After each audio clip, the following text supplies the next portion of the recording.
I found out they were trying to sell my ranch while I was burying my father. And somehow, that still wasn't the craziest part. The craziest part was coming home before sunrise dirt from the cemetery still on my boots, and hearing the president of a subdivision HOA call the cops on me for standing on land my family had owned since 1967.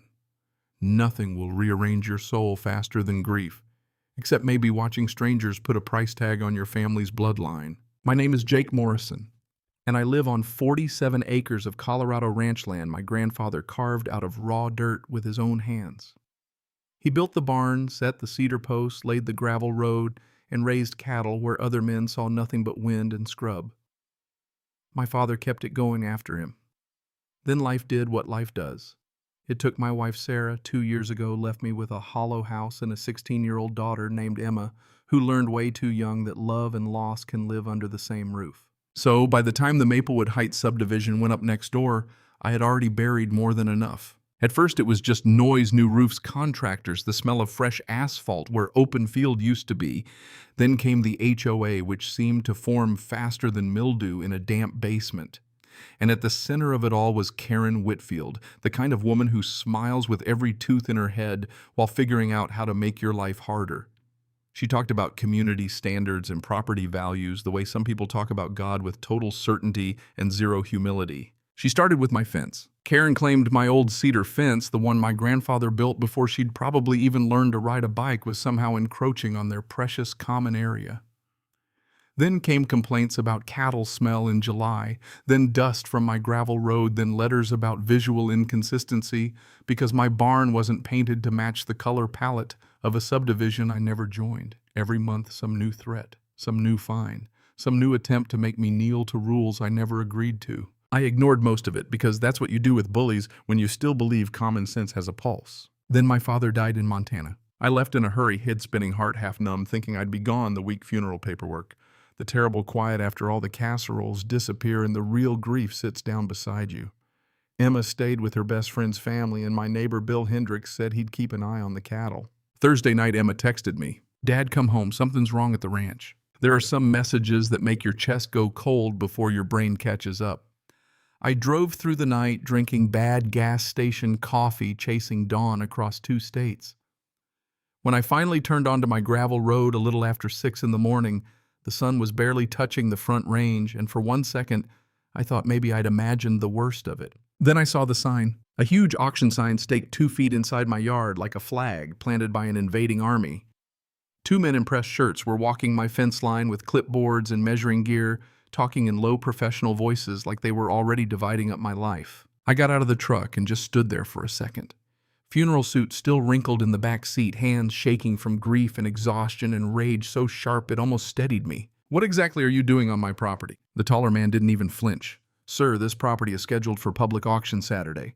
We're conducting a pre-sale assessment." He said it like he was discussing weather. "This ranch belongs to me." The shorter one smirked. That was his mistake. Not according to our paperwork. Before I could even dial the sheriff, a white Mercedes flew up my driveway in a cloud of dust and stopped hard enough to spit gravel.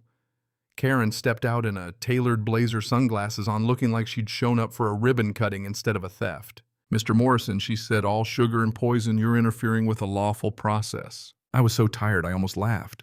"Lawful, Karen, you are standing on my land." She took out her phone right there, right in front of me, and called 911. "Yes," she said, "I need an officer immediately. There's a trespasser threatening our assessment team." A trespasser? On my own ranch? When Deputy Maria Santos pulled up, I saw the confusion on her face before she even shut the cruiser door. Maria knew me. Our daughters went to school together. She listened while Karen launched into her performance, waving a thick folder around like she was carrying the 10 Commandments. Inside were notices I'd never seen, fines totaling $47,000, and some ridiculous theory that my fence constituted a violation so severe the HOA could force a sale. Karen said certified mail had been attempted. She said I'd ignored notices. She said abandonment clauses had been triggered. She said a lot of things in that calm little voice people use when they think paperwork makes lies look respectable. Maria looked from Karen's folder to the deed and tax records on my phone. "This appears to be Mr. Morrison's property," she said carefully. "Without a court order, I'm not removing him." Karen's face tightened. "The auction is Saturday." Maria didn't blink. "Then you'd better make sure it's legal. That should have stopped it. It didn't. By 2 o'clock that afternoon, Karen had called an emergency HOA board meeting at her house naturally and decided whether to sell my ranch without inviting me. I went anyway. Bill came with me. Bill was 73, built like an old fence post, and had surveyed land for the county for most of his life. If a boundary line was wrong, Bill could smell it the way some men smell rain. Karen hated that he was there. I laid everything out on her dining table. The original deed tax receipts, my grandfather's old survey notes written in his own hand. Karen countered with a newer survey signed by a man named Robert Kumar from Mountain West Land Services. I'd never heard of him. She also produced meeting minutes and email notices supposedly sent to me. That's when the first crack showed. The email address they'd used wasn't mine. Close but wrong. Close enough for Karen to pretend notice had been given, wrong enough to prove nobody had actually checked. Marcus Chen, the treasurer, started shifting in his chair. Patricia Vance looked pale. Karen, meanwhile, just kept pushing, talking faster, sharper, like volume could cover a weak hand. Then Bill leaned over the table, tapped the old survey, and said, "That fence is 3 feet inside Jake's property line. It has been for decades. If your survey says otherwise, your survey's garbage." Karen called for a vote anyway. 3 yes, 1 no, 1 abstention. Just like that, my family's land was back on the chopping block. Sunday morning, she held a pre-auction viewing. That's right. While I was still trying to find a lawyer before Monday, Karen was escorting potential buyers around my ranch like a real estate hostess. I sat on my porch drinking coffee and introduced myself to every single person who came up the drive. "Morning, I'm Jake Morrison. This is my ranch. You interested in bidding on stolen property?" The first guy left immediately. A young couple got nervous and walked. A third man, some investor type, started pressing Karen about title, insurance, permits, chain of ownership.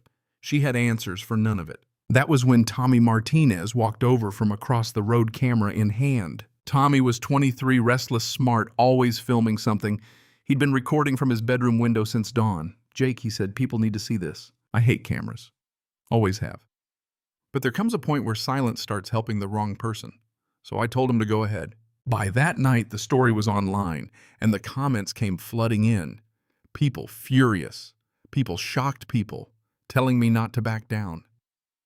Monday, a local reporter called.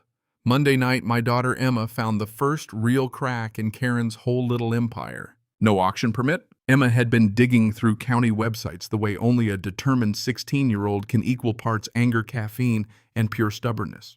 She found the statute first, then the permit requirements, then the absence of any filing tied to my property. "Dad," she said, "they can't legally auction land they don't have authority over." I called the county clerk Tuesday morning. She confirmed it. No permit, no lawful sale, no proof of ownership. And then came the twist that changed everything. The lawyer I finally got, Sarah Chen, sharp as broken glass and twice as useful, pulled the subdivision documents and found the original plat map from when Maplewood Heights was approved. My ranch wasn't in it, never had been. The developer agreement specifically excluded my property from HOA jurisdiction. Karen had no authority to fine me, regulate me, or touch a square inch of my land. But she'd gone further than bluffing. Sarah called Robert Kumar, the surveyor named on Karen's paperwork, and put him on speaker. "I never surveyed that property," he said.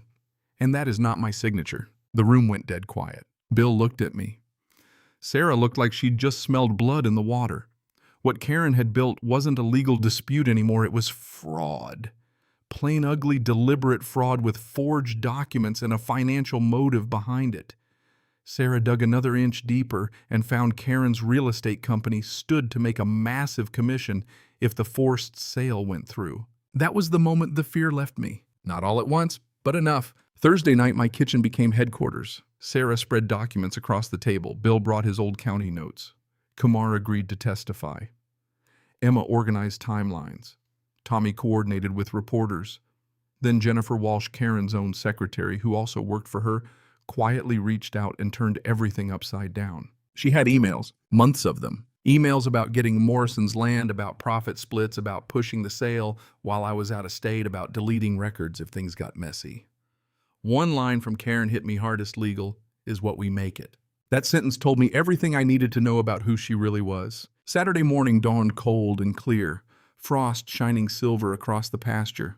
By 6, people were already gathering: neighbors, reporters, deputies, curious strangers, supporters from the subdivision. By 8, the place looked less like an auction and more like a public hanging of somebody's reputation. Karen arrived in white again, still pretending control. Sarah walked up and handed her the injunction. Karen tore it in half in front of cameras. That was the last bad decision she made as a free woman. Sheriff Martinez arrived minutes later. Then Deputy Santos. Then Robert Kumar stepped forward and announced loud enough for everyone to hear that Karen had forged his signature. A hush rolled through the crowd like wind through dry grass. Then 2 black SUVs pulled up. FBI. You could feel the air change. Agent Rodriguez got out calm as Sunday morning and asked Karen to step aside. Jennifer arrived with her laptop at almost the same moment and handed over the emails. Karen tried to speak over everybody, tried to start the auction anyway, tried to climb onto a makeshift podium and bluff her way through the collapse. It didn't work. At 9:45 a.m., in front of cameras, deputies, neighbors, and a crowd that had finally seen her clearly, Karen Whitfield was arrested for fraud, identity theft, conspiracy, and attempted property theft. I won't lie to you, hearing the cuffs click was better than therapy. The crowd erupted. Some folks cheered. Some cried. A few of Karen's old supporters looked sick, like they'd just realized they'd been clapping for the villain.